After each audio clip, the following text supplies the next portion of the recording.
J5Lover, your #1 Jackson 5 and Michael Jackson fan, and today we're going to talk about the Jackson 5 cartoon. But before we get started with that, let's talk about this day in Jackson's history. Well, this day in Jackson's history, August 20th, 1982, Michael Jackson actually was recording an interview for Interview magazine, and he happened to have Andy Warhol do the interview with him. What a great magazine. Before the PJs, before the Cleveland Show, before Bebe Kids, even before Fat Albert, there was the Jackson 5 cartoon. One of the best cartoons that ever came about. The cartoon originally aired on September 11th, 1971 on ABC TV every Saturday morning at 7:30. I'm sure some of you were up for that. Made sure to be up early and ready to see the Jackson 5 cartoon every Saturday morning.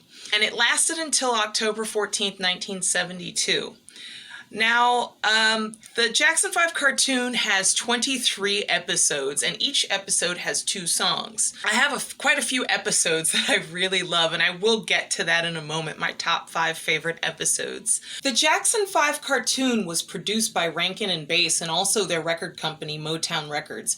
And what was so cool about it is that Arthur Rankin and Jules Bass actually spent some time with the Jackson 5 to get to know their personalities, even to study the way that they walk, get to know their likes, their dislikes, and even to get to know Michael Jackson's pets, you know, Rosie the Crusher, his mice Ray and Charles, so that they could incorporate those things into the cartoon. I think that was so cool for them to kind of put a few real-to-life things in this cartoon, especially since the Jackson 5, unfortunately, weren't able to contribute their voices. Although, one of the episodes does have Diana Ross's voice, which I think is cool. It's actually one of my favorite episodes, and I'll get to that in a moment. Also, what was cool was being able to see real-life pictures and images of the Jackson 5 in the cartoon, as well as concert footage and things like that. Even their likes, their dislikes, their interests, you know, just to know that Jermaine was interested in cooking or that Marlon was really good at electronics. I mean, all of these things kind of come through in the cartoon, and you're able to get to know their personalities a bit better, especially if you're a new fan or you didn't really know a lot about the Jackson 5. This was kind of an interesting and cool, fun introduction to them. The Jackson 5 cartoon was animated by Robert Balzer, which is really interesting because he also animated the Beatles' Yellow Submarine in 1968. He was from England, and you can see a lot of European influences in the cartoon. The animation was actually put together in England and in Spain, and the Jackson 5, unfortunately, did not contribute their voices, but there are some interesting voice actors who did contribute their voices. Donald Fullilove was the vocal actor for Michael Jackson's voice, and of course he ended up doing so many other things on TV and other voiceovers later in his career. And also Edmund Silvers was one of the voice actors from the infamous Silvers, but this was right before the Silvers took off, before their career even took off. He played Marlon Jackson's voice. This was the first cartoon to have an all-black cast, and Robert Balzer was very concerned about making sure that the cartoon displayed this group of young black kids solving their problems without violence in a very positive light and in a creative way, and I think that he accomplished that. What's so cool about this cartoon is you can see so many interesting influences that were occurring around 1971. Like I said before, Robert Balzer, who was the animation director of Yellow Submarine, you see a lot of Yellow Submarine influences in this cartoon, as well as a lot of pop art and op art influences from the late 60s, early 70s, like Peter Max and Andy Warhol images. It's just very psychedelic. It's a lot of pop art, op art, colorful images that I just love. Now for my top 5 favorite episodes. Okay, my 5th favorite episode is episode number 18, Who's Whoses, which is about the Jackson 5. Basically, they're supposed to throw a concert in this park, but the park is going to be torn down, and they have to stop these construction guys from tearing down the park. So it's very like ecological minded episode. All right, episode number 4 for me would be Cinder Jackson. It's kind of a take on Cinderella, where the Jackson brothers want to impress a pop singer who is ironically the princess of pop. And Michael Jackson gets sick, but he turns into a Cinderfella, so to speak, so that he can impress her and star in her next movie.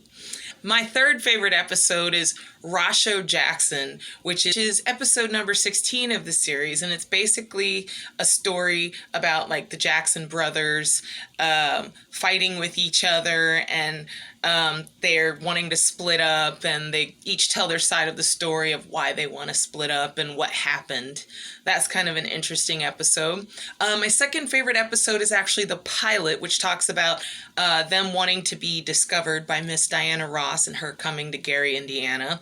My number 1 favorite episode is called A Rare Pearl, and that is episode number 17.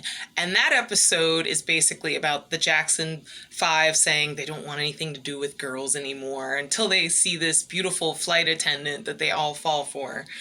Great. There's also an episode called Jackson Street, USA, which emulates real life as well. It's about the Jacksons going back to Gary, Indiana to get a street named after them, Jackson Street Boulevard. So I thought it did happen in 1971.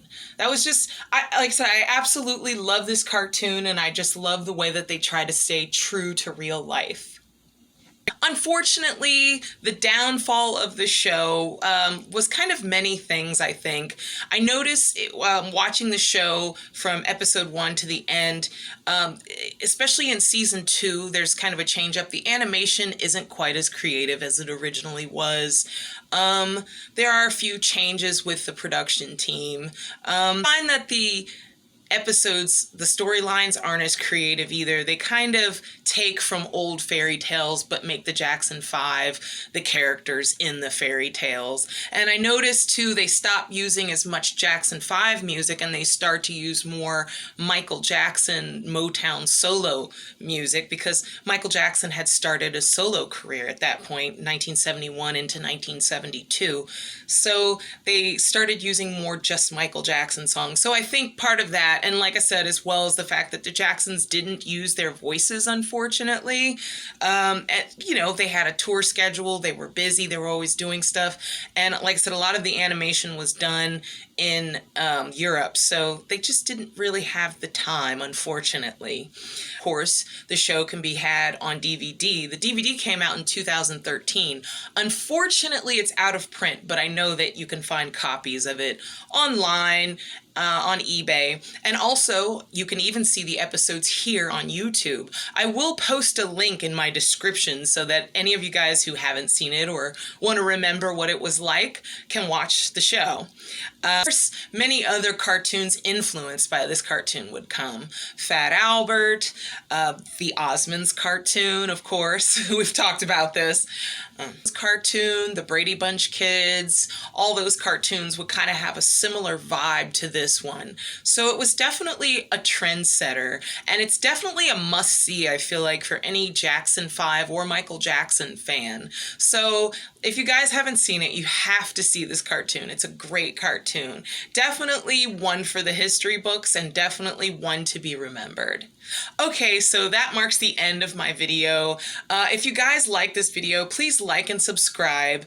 And like I said, I left the cartoon in my description if you'd like to watch it, or if you've never seen it, or you just want to remember what it was like. Thank you guys so much for tuning in. And if you want to follow me on Instagram, I'm there too. All right, I'll see you guys next time. Bye.